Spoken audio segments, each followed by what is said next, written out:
Anténa Hit Radio. Dobrý, čo si prajete?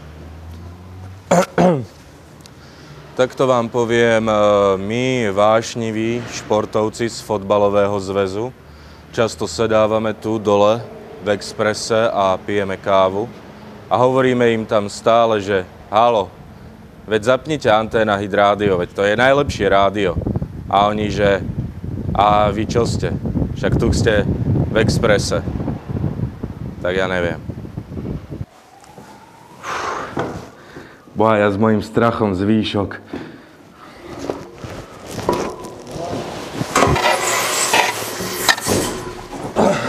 Uhnite, nezavadzajte! Čo je? Jasné, že počúvam, však aj na výjazde, keď sme, tak vždy to hrá, teraz to bude hrať. No nezavadzajte už, však my máme výjazd. Rozumieť? Áno, počúvam anténu. Nič nepočúvam, iba anténu. No už nezavadzajte. No ideme, Jano, poď, poď. Jako Anténa Hit Radio.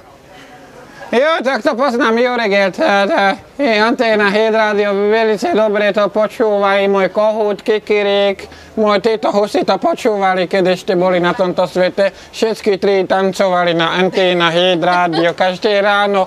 Tak ja som tu narobím tí cestovinové fúzy, také tvrdý pšenica cestovinové fúzy, tu na med z mastu, tu no tojáše, takéto krásne robíme, to je originál biorecyklované.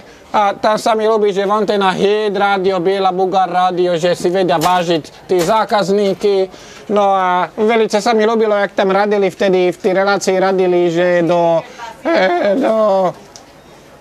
dovidená.